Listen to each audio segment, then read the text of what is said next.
రక్షణ ద్వారం, ఇది రక్షణ ద్వారం. దేవునికి స్తోత్రం. హల్లెలూయా. దేవుడి నామానికి మహిమ కలుగును గాక. ఈ రోజున మనం ధ్యానించబోతున్నటువంటి రక్షణ ద్వారా యొక్క సందేశము, నీ యొక్క ఆత్మీయ జీవితము ఎలా ఉన్నదో పరీక్షించుకోనము. ఈ రోజున రక్షణ పొందినటువంటి క్రైస్తవ జనాంగమా, మారు మనసు పొంది ఆయన సన్నిధిలో జీవిస్తున్నారు. ఎందుకు రక్షణ మారు మనసు పొంది క్రైస్తవ్యాన్ని ఎందుకు వారు స్వీకరించారంటే, నిజమైన దేవుడు ప్రభువైన యేసుక్రీస్తు వారు ఈ లోకంలో ఉన్నవారు ద్వారా, దేవుళ్ళు దేవతలు అనబడుతున్న వారి ద్వారా పరలోక రాజ్యం మనకు కలగదు. కానీ మన పాపముల నిమిత్తము మనము విమోచించబడుటకు, మనం రక్షించుటకు వచ్చినటువంటి ప్రభువైన యేసుక్రీస్తు వారు నా కొరకు, మన కొరకు, అందరి కొరకు చనిపోయారు. ఆయనే నిత్య రాజ్యానికి మనల్ని వారసులుగా చేయగల దేవుడని నమ్ముకుని ఈ రోజున క్రైస్తవంలో ముందుకు కొనసాగుతున్నాం. ఇలాగ క్రైస్తవుల ముందు కొనసాగుతుండగా అనేటువంటి సమస్యలు వస్తూ ఉన్నాయి, బాధలు వస్తూ ఉన్నాయి, నిరాశలు వస్తున్నాయి, నిస్పృహలు వస్తున్నాయి. ఈ క్రమంలో ఒక్కొక్క మారు కొన్ని పరిస్థితులను బట్టి అనేక మంది జనాంగము దేవుణ్ణి విడిచిపెట్టి, వాక్యాన్ని విడిచిపెట్టి ఆత్మీయ జీవితం కొనసాగించినట్లుగా మనం చూస్తున్నాం. ప్రభువైన యేసుక్రీస్తు వారు మన పరలోక రాజ్యాన్ని అనుగ్రహించే దేవుడు. ఈ రోజున ఉన్న పాటున ప్రభువారు వస్తే మనము ఎక్కడ ఉంటాం?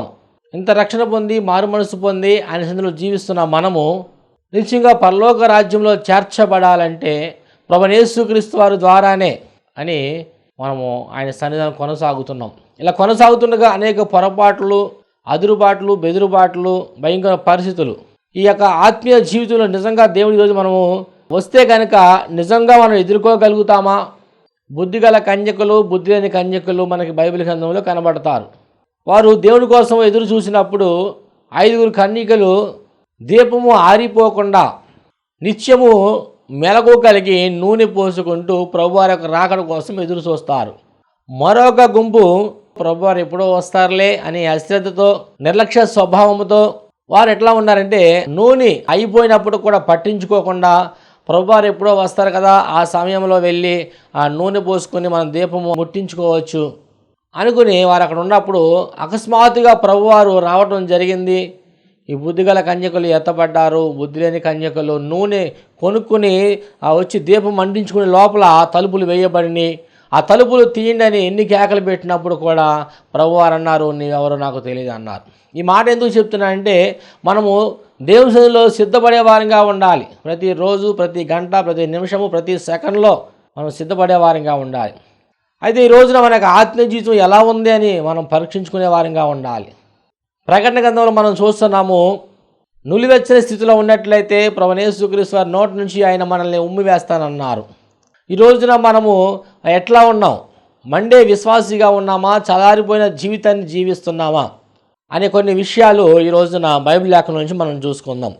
మండుతున్న ఒక వ్యక్తి బైబిల్లో మనం చూస్తున్నాము, యోహాను, ప్రభువైన యేసుక్రీస్తు వారి యొక్క శిష్యుడు.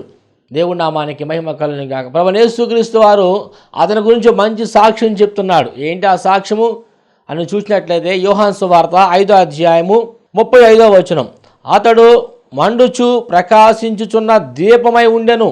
అలాగే మన ఆత్మీయ జీవితంలో మనము మండే వారంగా ఉండాలి, ప్రకాశించే వారంగా ఉండాలి. ప్రభువైన యేసుక్రీస్తు వారి కొరకు ఆయన సేవ నిమిత్తము యోహాను దేవుడి సన్నిధిలో సమర్పించుకున్నాడు. అతను ఎక్కడ ఏ స్వార్థము లేకుండా, ఎవరికి భయపడకుండా, అనేక మంది భయపెట్టినా, ఇబ్బంది పెట్టినా, చెరసాల్లో పెట్టినా, చంపేస్తామని వార్నింగ్లు ఇచ్చినప్పుడు కూడా అతను వెళ్ళిన ప్రతి ప్రాంతంలో మంట కలిగి జీవించాడు. అనేక మంది చంపేస్తానని చెప్పి సైన్యాధిపతులు చెప్పినప్పుడు కూడా వారి మాట ఎంత మాత్రం లెక్క చేయలేదు. దేవుని యొక్క సువార్త ప్రకటించుట అతను ధ్యేయంగా పెట్టుకున్నాడు. సువార్త ప్రకటించకుండా ఆయన ఉండలేకపోయాడు. ప్రభు మార్గాలు ఆయన సరళము చేసినట్లుగా, ప్రభు కంటే ముందుగా వచ్చి అనేకులకు సువార్త చెప్పినట్లుగా మనము యోహాను సువార్త, ఆ లోకా సువార్తలో ప్రభు సాక్ష్యం ఇచ్చినట్లుగా యోహాను గారిని మనం చూస్తున్నాం. దేవుడి నామానికి మహిమ కలుగును గాక. హల్లెలూయా. ఈ రోజున మనము కూడా ఎలాగున్నాం? మండించబడే వారంగా ఉండాలని ప్రభువారు కోరుకుంటున్నారు. అనేక మందికి ఆ వెలుగునిచ్చేవారిగా, అనేక చోట్ల ప్రకాశించేవారిగా ఉండాలని ప్రభువైన యేసుక్రీస్తు వారు కోరుకుంటున్నారు. దేవుడి నామానికి మహిమ కలుగును గాక. హల్లెలూయా. ఈ రోజున మన స్థితి వెచ్చగా ఉన్నదా, నులివెచ్చగా ఉన్నదా, చల్లారిపోయినటువంటి పరిస్థితుల్లో ఉన్నామా, ఎలాంటి పరిస్థితుల్లో ఉన్నాము అనేటువంటి విషయం మనం చూసినట్లయితే, మొదటగా మనము చాలామంది ఈ రోజున ప్రార్థనలో చల్లారిపోయిన పరిస్థితి. ఉదయం లేకటమే ప్రార్థన లేకుండా, ప్రార్థన చేయకుండా వారి సమస్యల గురించి ఆలోచించడం, వారి పనుల గురించి ఆలోచించడం, ఈ రోజున ఏం పని చేయాలి, ఎక్కడికి వెళ్ళాలి, ఈ రోజున ఎవరు పని చేస్తే మనకు డబ్బులు వస్తాయి అని ప్రతిరోజు కూడా వారి యొక్క జీవన విధానం కోసము ఆలోచించేవారు.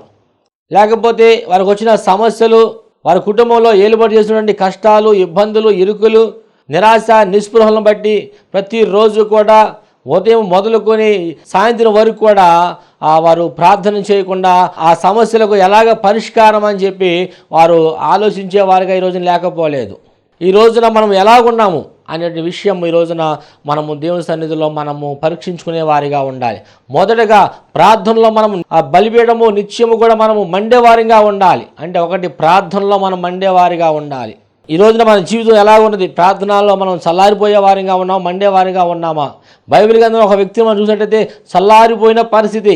యోనా గ్రంథము 1వ అధ్యాయము 6వ వచనం.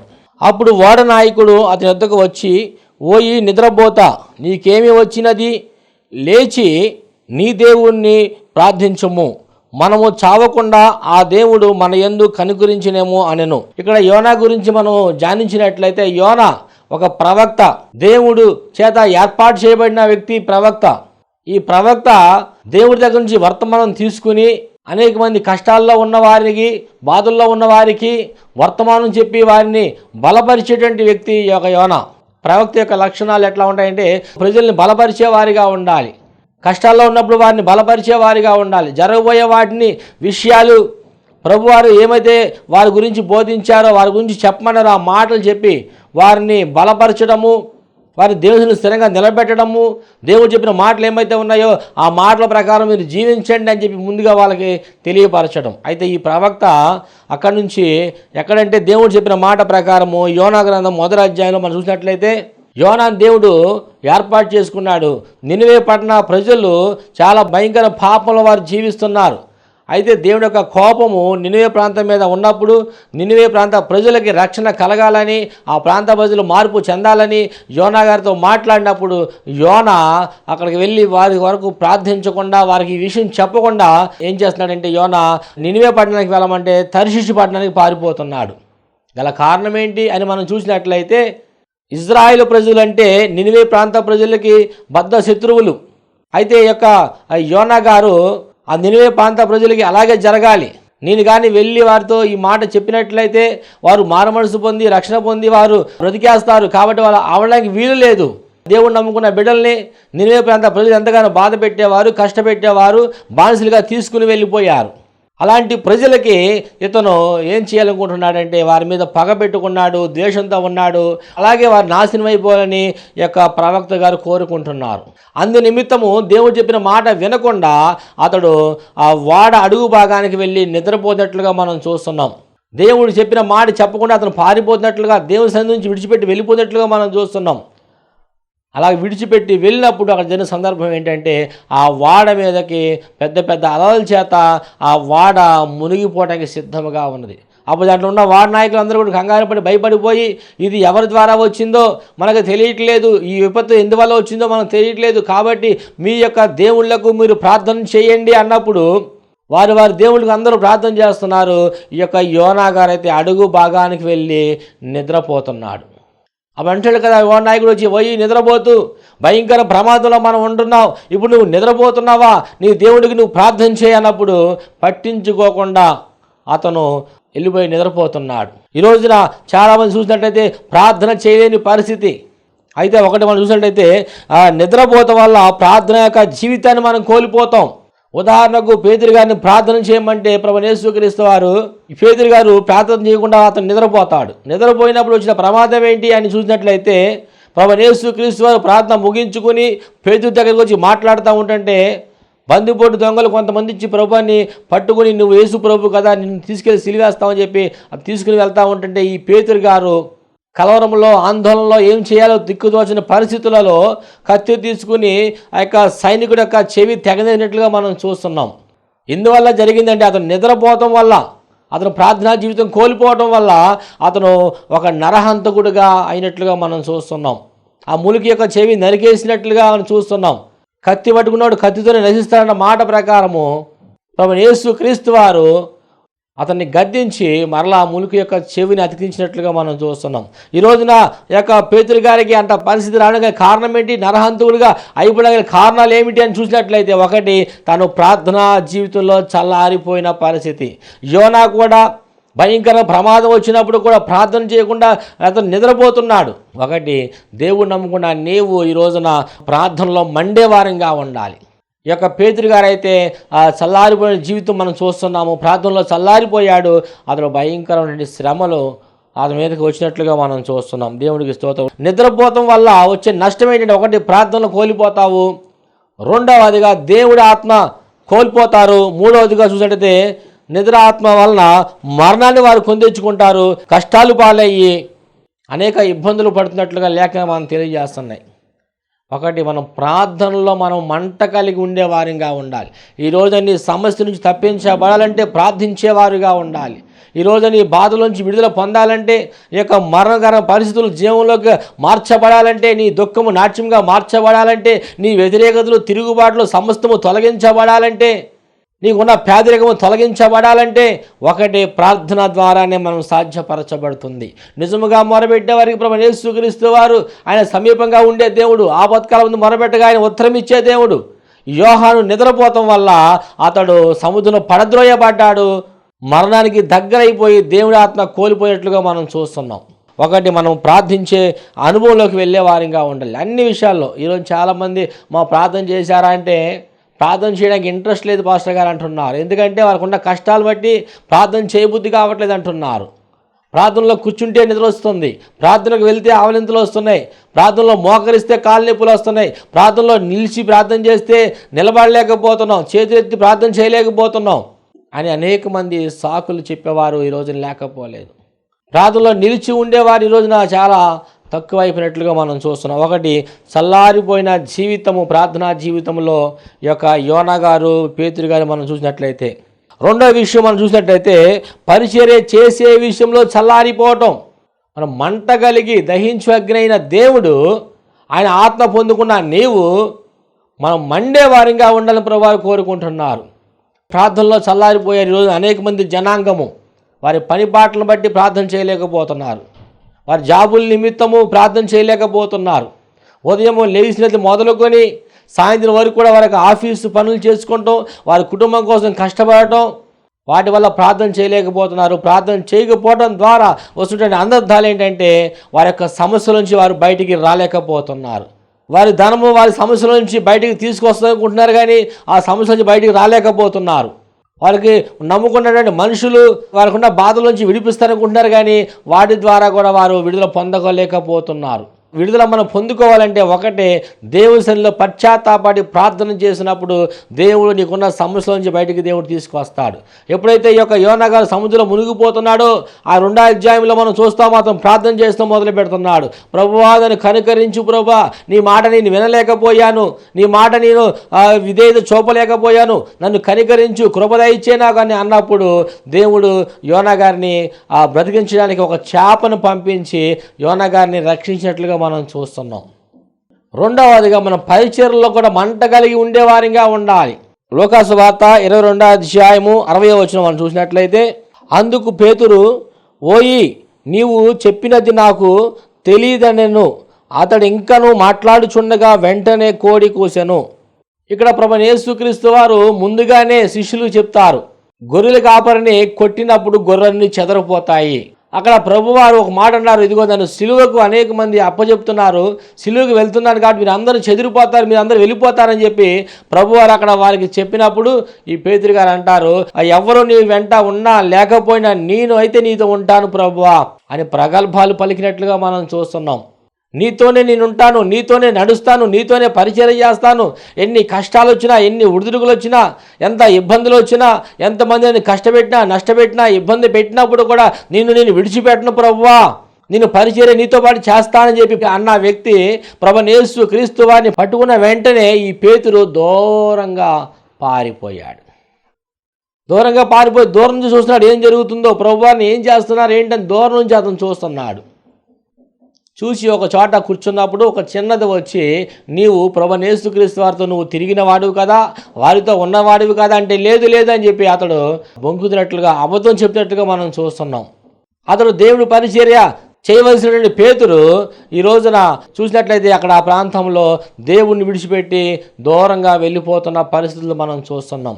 ప్రభువైన యేసుక్రీస్తు వారి సిలువ వేసిన తర్వాత కూడా అతడు ఇంకా దేవుడి పనిని పక్కన పెట్టేసి వారు పనుల నిమిత్తం వారు వెళ్ళిపోయారు.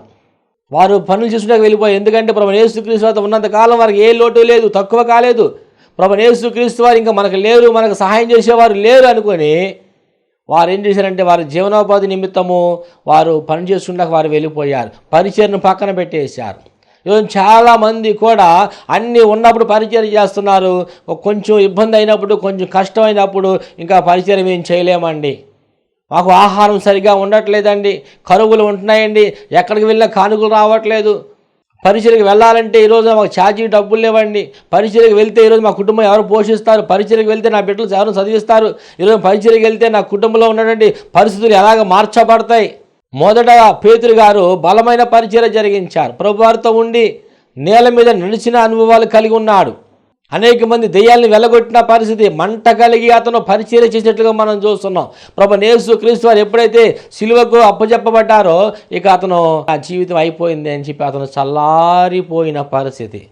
ఈరోజు పరిచర్యలో ప్రియ సహోదరి సహోదరా, దేవుడి మందిరంలో నమ్మకంగా ఉన్నావు, యథార్థంగా ఉన్నావు, అన్ని విషయాల్లో, మీటింగ్ విషయాల్లో, ఉపవాస కూడికల్లో, సభల్లో, యవనస్తుల కూడికల్లో అన్ని విషయాల్లో మంటగా పరిచర్య చేశావు. ఈరోజు నీ చిన్న కష్టం రాగానే దేవుడు నాకు ఏం చేశాడండి, దేవుడికి నీ ఎంత చేశానండి, ఎన్ని చేశానండి, ఎన్ని కానుకలు ఇచ్చానండి, ఎంత పరిచర్య చేశానండి, ఈరోజు దేవుడిని అడిగినది నాకు ఇవ్వలేదని చెప్పి దేవుడు పరిచర్యను విడిచిపెట్టి వెళ్ళిపోయిన చాలామంది లేకపోలేదు. ఏమడిగాడు?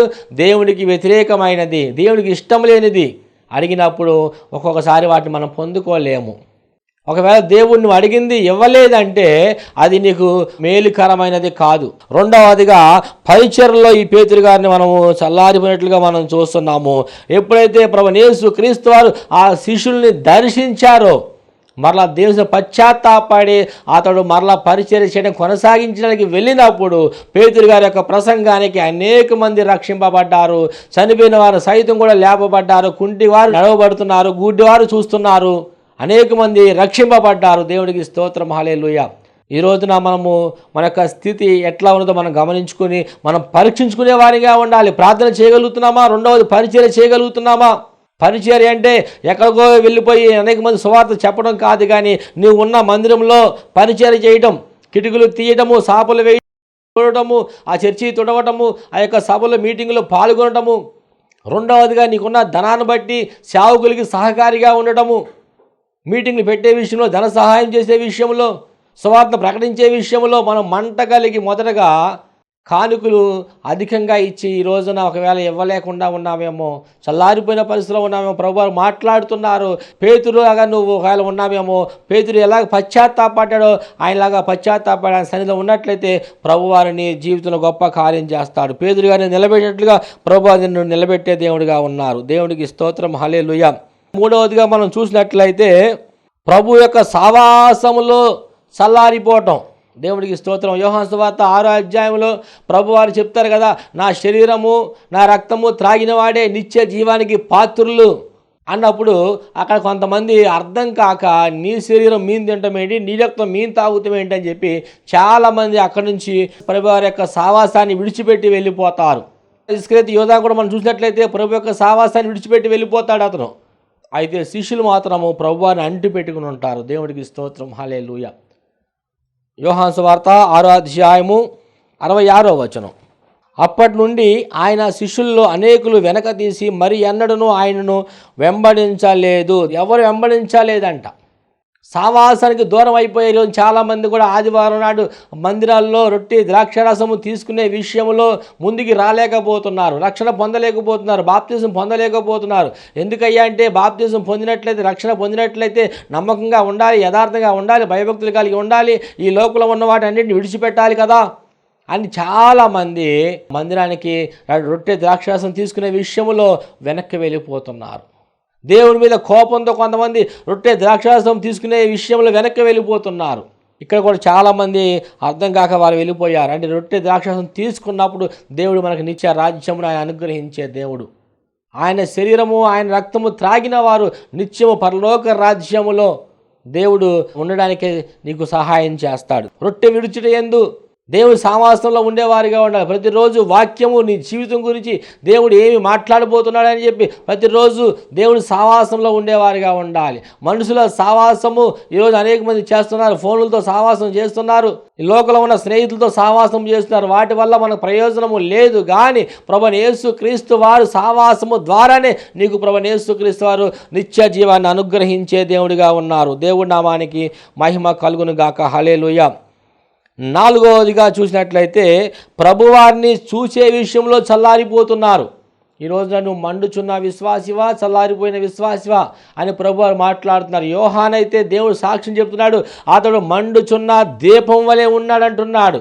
ఈరోజు కూడా నీవు కూడా సంఘంలో నువ్వు ఉన్న ప్రాంతంలో మంట కలిగి ఉండాలని అనేక మందిని యోహాను ఎలాగా దేవుడి సందుకు నేర్పించారో అలాగే నీవు కూడా అనేక మంది ప్రజలను నడిపించాలని ప్రభువారు కోరుకున్నారు. దేవుడి నామానికి మహిమ కలుగును గాక. హల్లెలూయా.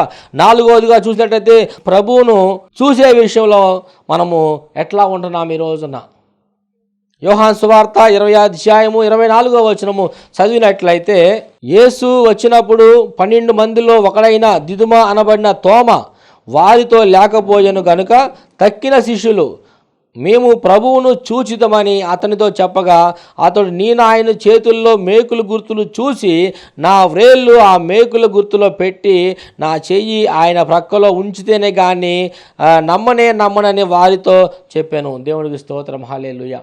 ఇక తోమ గారిని మనం చూస్తున్నాం. ఒక తోమ వ్యక్తిని, అతను దేవుణ్ణి శిష్యులందరూ కూడా చూశామా అన్నప్పుడు చెప్పినప్పుడు ఇతడు నీ నమ్మను, అతను చనిపోయాడు, ఒకవేళ బ్రతికి వచ్చినట్లయితే ఆయన చేతికి ఉన్న గాయాల్లో నేను వేలు పెడితే కానీ నమ్మను అని అతను చెప్పినట్లుగా మనం చూస్తున్నాం.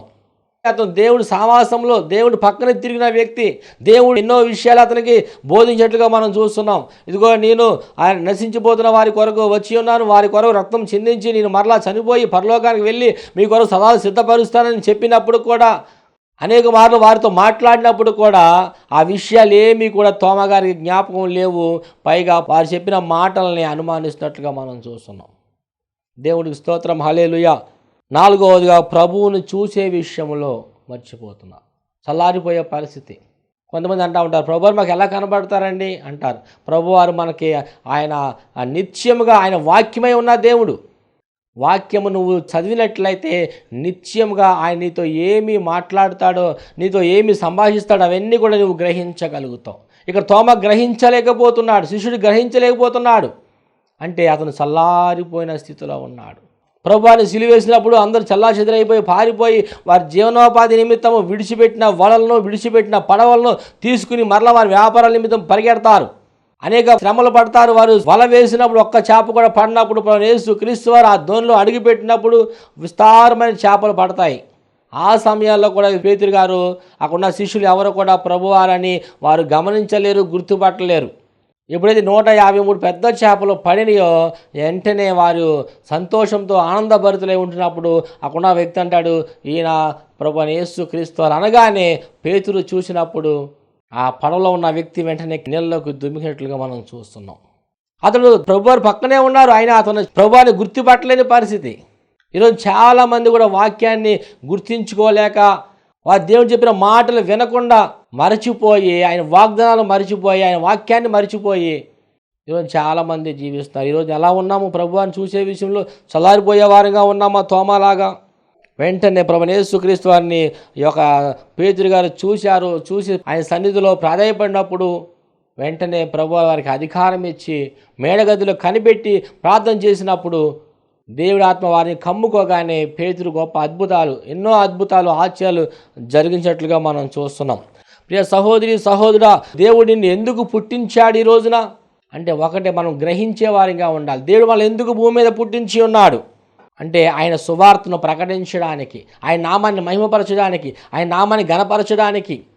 100వ కీర్తన 3వ వచనం చూసినట్లయితే, యెహోవాయే దేవుడని తెలుసుకొనిడి, ఆయనే మనల్ని పుట్టించెను, మనము ఆయన వారము. మనం ఉదాహరణకు బైబిల్ గ్రంథంలో చూసినట్లయితే సంసోన్ని దేవుడు పుట్టించాడు. ఎందుకంటే ఫిలిష్తీయుల చేతిలో నుండి ఇజ్రాయేలు ప్రజలను రక్షించడానికి. ఫిలిష్తీయుల చేతిలో వారు అనపబడుతున్నారు, బాధలు పడుతున్నారు, కష్టాలు అనుభవిస్తున్నారు, మరణకరమైన పరిస్థితులు, దుఃఖకరమైన పరిస్థితుల్లో వారు ఉన్నారు. అలాంటి వారందరినీ విడిపించడానికి ప్రభువారు యేసుక్రీస్తు వారు సంసోన్ని పుట్టించినట్లుగా మనం చూస్తున్నాం. ఇజ్రాయేల్ ప్రజలు ఆ కష్టంలో, ఆ బాధల్లో, ఇరుకుల్లో దేవుడికి మొరబెట్టినప్పుడు ఒక న్యాయాధిపతిని దేవుడు ఏర్పాటు చేసుకుని సంసోనిని పంపించి ఇజ్రాయేల్ ప్రజల్ని ఫిలిష్తీయుల చేతిలోంచి విడిపించినట్లుగా మనం చూస్తున్నాం. రెండవదిగా చూసినట్లయితే మోషే గారిని దేవుడు పుట్టించాడు. ఎందుకు పుట్టించి ఉన్నాడని మనం చూసినట్లయితే దేవుని ప్రజలతో సహా అతను కూడా శ్రమ అనుభవించడానికి. మోషే గారిని ఒకసారి మనం చూసినట్లయితే తన తల్లి గారు తీసుకువెళ్ళి ఆ కోనేటిలో పెట్టినట్టుగా మనం చూస్తున్నాం. ఎందుకు అవి ఎలా పెడతారంటే ఆ దేశాన్ని పరిపాలిస్తున్న రాజుగారు మగబిడ్డలు ఎవరైతే ఉంటున్నారో వాళ్ళందరినీ సంహరించేయండి అన్నప్పుడు ఈ తల్లిగారు అట్లా మోషే చనిపోకూడదని చెప్పి తన కుమార్తెని పిలిపించి చిన్న బుట్టలు పెట్టి నదిలో వదిలినట్లుగా మనం చూస్తున్నాం. అక్కడ ఫరో కుమార్తె ఆ స్థానానికి వెళ్ళినప్పుడు ఆ కుమారుడు ఏడ్చినప్పుడు అతన్ని తీసుకుని రాజు కుటుంబంలో మోషే పెరుగుతున్నట్లుగా మనం చూస్తున్నాము. మోషే గారు ఆ రాజరికాన్ని విడిచిపెట్టేసేసి ఇజ్రాయేలు ప్రజలైన దేవుని బిడ్డలతో శ్రమ అనుభవించడానికి అతను ఇష్టపడ్డాడు. దేవుని నామానికి మహిమ కలుగును గాక. హల్లెలూయా. ఈ రోజున ప్రభువారిని ఏర్పాటు చేసుకున్నారు, అధికంగా ఆశీర్వదించారు, అధికంగా దీవించారు. ఈ రోజున ప్రజల కొరకు, ప్రజల్ని విడిపించడానికి దేవుడిని ఏర్పాటు చేసుకుంటే ఈరోజు అనేక మంది చూస్తున్నాము మనుషులను ఆశ్రయించడము, నాయకులను ఆశ్రయించడము, ఇలాంటి అనేక పరిస్థితులు మనం చూస్తున్నాం. సాతాను గారు చెప్పిన మాట ప్రకారం ఇదిగో నీ ఏర్పరచబడిన వారిని సైతం కూడా వాడు మోసం చేస్తానన్నాడు. అలాగే అనేక మంది ఈ రోజున విశ్వాసులు కానివ్వండి, సేవకులు కానివ్వండి, అనేక మంది మోసగించబడుతున్నారు. నాయకులైన వారితో చేతులు కలవడం, వారిచ్చే పదవుల్ని ఆశించి వారితో పాటు జీవనం కొనసాగించడము, ఇలాంటి భయంకర పరిస్థితుల్లో ఉంటున్నాము. వారు ఆ పరిస్థితి గుండా వెళ్తుండగా వారు ప్రార్థనలో చల్లారిపోయారు, పరిచయం చేసే విషయంలో చల్లారిపోతున్నారు. ఇంకా మనం చూసినట్లయితే దేవుని సావాసంలో చేసే విషయంలో చల్లారిపోయిన పరిస్థితి మనం చూస్తున్నాం. మూడవదిగా మనం యోహాన్ని దేవుడు ఎందుకు పుట్టించాడంటే ప్రజలను దేవుడి వైపు త్రిప్పడానికి ఆయన యోహాన్ని దేవుడు పుట్టించాడు. ప్రభువైన యేసుక్రీస్తు భూలోకంలో ఎందుకు నరవతారిగా జన్మించాడంటే పాపంలో, రోగంలో, రుగ్మతలో, శాపంలో విమోచన లేకుండా, నెమ్మది లేకుండా, సమాధానం లేకుండా ఉన్న ప్రజల్ని సమాధానం కలగజేసి పరలోక రాజ్యానికి తీసుకువెళ్ళడానికి ప్రభువైన యేసుక్రీస్తు భూమి మీద పుట్టి ఉన్నారు. కాబట్టి ప్రియ సహోదరి సహోదరుడా, సంగమా, నీ జన్మకు కూడా కారణము ఉందని నువ్వు తెలుసుకునేవాడుగా ఉండాలి. దేవుడిని ఎందుకు పుట్టించాడో నువ్వు తెలుసుకునేవాడిగా ఉండాలి. ఎందుకు పుట్టించాడంటే నశించిపోతున్న వారిని రక్షించడానికి. మొదట ప్రేమ నీకు లేదు, మొదట ప్రార్థనా జీవితం లేదు, మొదట సహవాసం చేసిన జీవితం లేదు, పరిచయ జీవితం మొత్తం కోల్పోయావు. ఎందుకంటే ఈ లోకానుసరంగా తిరుగుతున్నావు కాబట్టి, ఈ లోకానుసరంగా మనుషులతో మాట్లాడుతున్నావు కాబట్టి, ఈ లోకానుసరంలో నువ్వు కలిసిపోయి ఉన్నావు కాబట్టి ఈ రోజున దేవుడి మీద ప్రేమ నీకు తగ్గిపోయింది, విశ్వాసులు ప్రేమ తగ్గిపోయింది, నశించిపోతున్న వారి పట్ల ప్రేమ తగ్గిపోయింది, ప్రార్థన చేసే విషయంలో ప్రేమ తగ్గిపోయింది, వాక్యం చదివే విషయంలో తగ్గిపోయారు అనేక మంది. ఈ రోజున మనము పరీక్షించుకునే వారిగా ఉండాలి. ప్రభువారు మనల్ని ఎందుకు ఏర్పాటు చేసుకున్నారు, ఆయన మనల్ని ఎందుకు పుట్టించాడు అంటే నశించిపోతున్న వారిని రక్షించడానికి, సువార్తను ప్రకటించడానికి. దేవుడిని ఎందుకు ఆశీర్వదించాడు, ఎందుకు దీవించాడని మనం చూసినట్లయితే మనం ఏదో గొప్పవారని కాదు, కానీ ఆయన రాజ్య సువార్తను విస్తరింప చేయాలని. నీకున్న ధనాన్ని బట్టి, నీకున్న బలాన్ని బట్టి దేవుని సువార్తను విస్తరింప చేయాలని. కొంతమంది వారి బిడ్డలు, వారి కుటుంబము, వారి వ్యాపారము, వారి రక్త సంబంధికులు, వారి కుటుంబములే కానీ నశించిపోతున్న వారి గురించి ప్రభువారు మనల్ని ఎందుకు ఏర్పాటు చేస్తున్నారని ఆలోచన లేకుండా ఉన్నారు. కాబట్టి ప్రభువైన యేసుక్రీస్తు వారు త్వరగా రాబోతున్నారు కాబట్టి మనం మండేవారిగా ఉండాలి. ఏలియా జీవితాన్ని ధ్యానించినట్లు బయలు ప్రవక్తలు 850 మంది ఎదురుగుండా నిలబడినప్పుడు మీరు రెండు తలంపుల మధ్య ఎంతకాలం మీరు నిలబడతారు? ఈ రోజున మీ దేవుడు గొప్పవాడు, మా దేవుడు గొప్పవాడు అని చెప్పి నిలబడి రోషం కలిగి, మంట కలిగి అతడు ప్రార్థన చేసినప్పుడు ఆకాశం నుంచి అగ్ని దిగినప్పుడు 850 మంది ఒకేసారి హతమార్చబడతారు. కాబట్టి ప్రియ సహోదరి సహోదరుల సంగమా, ఈరోజు ఆత్మీయ జీవితంలో మనం ఎలా ఉన్నాము, మనం ముందుకు ఎలా కొనసాగుతున్నాము? ఇదిగో వస్తానన్న ప్రభు రాక మానడు, ఇదిగో ఆయన త్వరగా రాబోతున్నాడు ఆయన. కాబట్టి ఇప్పటికైనా మేలుకొని ఏ విషయాల్లో తప్పిపోయావో ఈరోజు పరీక్షించుకొని మనము చల్లారిపోయిన జీవితం నుంచి మనం మండే వారముగా ఒక ఏలియా వలె, ఒక మోషే వలె, ఒక యోహాను వలె మనం మండేవారిగా ఉండి అనేక మంది ప్రజలను దేవుని వైపు తిప్పినప్పుడు దేవుడు నీకు గొప్ప ఆధిక్యతనిస్తాడు, గౌరవాన్ని ఇస్తాడు, నెమ్మదినిస్తాడు, సమాధానం ఇస్తాడు, సుఖ సంతోషాలు, ఆశీర్వాదం సమృద్ధిగా ఆధిక్యతను అనుగ్రహించి నిన్ను అనేక మందికి దీవెనికరంగా, అనేక రాష్ట్రాలకు, గ్రామాలకు, నగరాలకు, జిల్లాలకు, దేశాలకు నిన్ను దీవెనికరంగా దేవుడు మార్చనే ఉన్నాడు. ఎప్పుడు అనగా నువ్వు యోహాను వలె మండుచున్న దీపం వలె నిలబడిన రోజున దేవుడు నిన్ను ఒక ఉన్నతమైన స్థాయిలో నిలబెట్టగల దేవుడు ప్రభువైన యేసుక్రీస్తు వారు. ఆయన దయా కనికరం కృప వాత్సల్యత ప్రభువారు మీకు అనుగ్రహించునుగాక. ఆమేన్. ప్రార్థన చేసుకుందామండి. పరిశుద్ధుడా యేసయ్యా నీకు వందనాలు.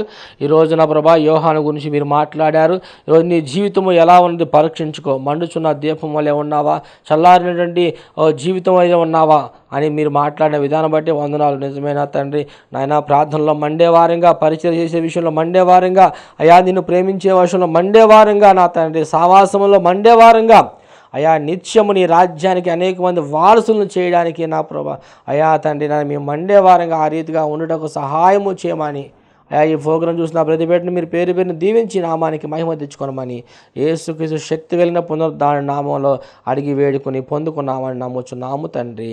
ఆమెన్. అందరికి వందనాలు. ప్రభువు మిమ్మల్ని దీవించునుగాక.